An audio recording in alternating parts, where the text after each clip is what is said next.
देश के प्रधानमंत्री नरेंद्र मोदी के हाथों केंद्र सरकार की पीएम ई बस सेवा अंतर्गत नागपुर शहर को प्राप्त 50 इलेक्ट्रिक बसों का लोकार्पण कार्यक्रम कोराडी डिपो में सफलतापूर्वक संपन्न हुआ। इस अवसर पर शहर में सार्वजनिक परिवहन व्यवस्था को सशक्त और पर्यावरण अनुकूल बनाने की दिशा में एक महत्वपूर्ण कदम उठाया गया। कार्यक्रम में महसूल मंत्री चंद्रशेखर बावनकुले ने विशेष रूप से उपस्थित रहे। उनके साथ विभिन्न जनप्रतिनिधि, प्रशासनिक अधिकारी एवं मान्यवरों ने कार्यक्रम में सहभागिता दर्ज कराई। पीएम ई बस योजना के अंतर्गत शुरू की गई इन 50 इलेक्ट्रिक बसों में नागपुर शहर में स्वच्छ, हरित और आधुनिक परिवहन व्यवस्था को बढ़ावा मिलेगा। इससे प्रदूषण में कमी आएगी तथा नागरिकों को सुरक्षित और सुविधाजनक यात्रा का लाभ प्राप्त होगा। कार्यक्रम में बड़ी संख्या में नागरिकों की उपस्थिति रही। संपूर्ण आयोजन उत्साहपूर्ण वातावरण में संपन्न हुआ। प्रधानमंत्री ई बस सेवा च्या माध्यमातून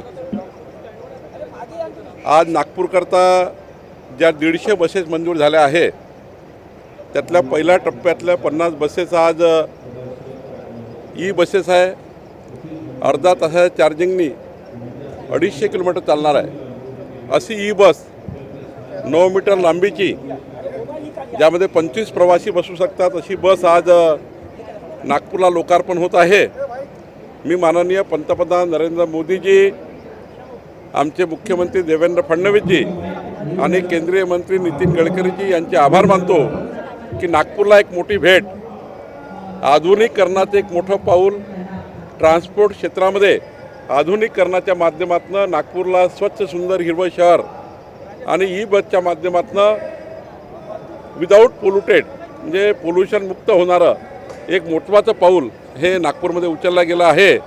एक मोठी उपलब्धी आणि आजचा दिवस हा अत्यंत महत्त्वाचा आहे, आनंदाचा आहे।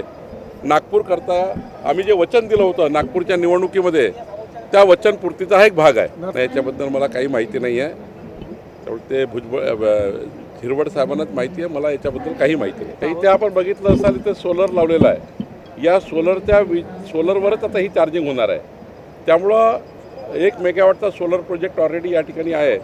या बसेस इथे चार्ज होणार 250 किलोमीटर पर एका चार्जिंगनी आणि 30 मिनिटात एक बस चार्ज होणार आहे।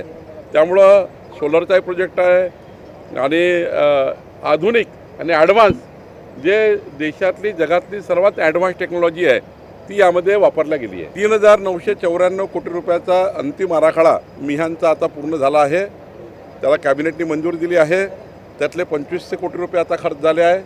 उरलेले पैसे जे आहे सिवनगाव आहेत, आपलं खापरी, कलकुई, जयगाव, तेलारा ह्या ज्या गावाच्या पुनर्वसनाचे प्रश्न ते पूर्ण झालेले आहेत। काही प्रश्न शिल्लक आहे, 12.5% वगैरेचे पैसे द्यायचे ते आम्ही देणार आहोत। यावर्षी 160 कोटी, पुढच्या वर्षी 560 कोटी आम्ही देणार आहोत। निश्चितपणे मिहानचा जे संकल्प स्वप्न होतं तो आम्ही पूर्ण करतो आहे। एक मोठी रोजगाराची संधी मिहानमध्ये उपलब्ध होत आहे आणि आता तिथे ऑपॉर्च्युनिटी फार वाढलेल्या आहेत। मोठ्या प्रमाणात उद्योजक येत आहे।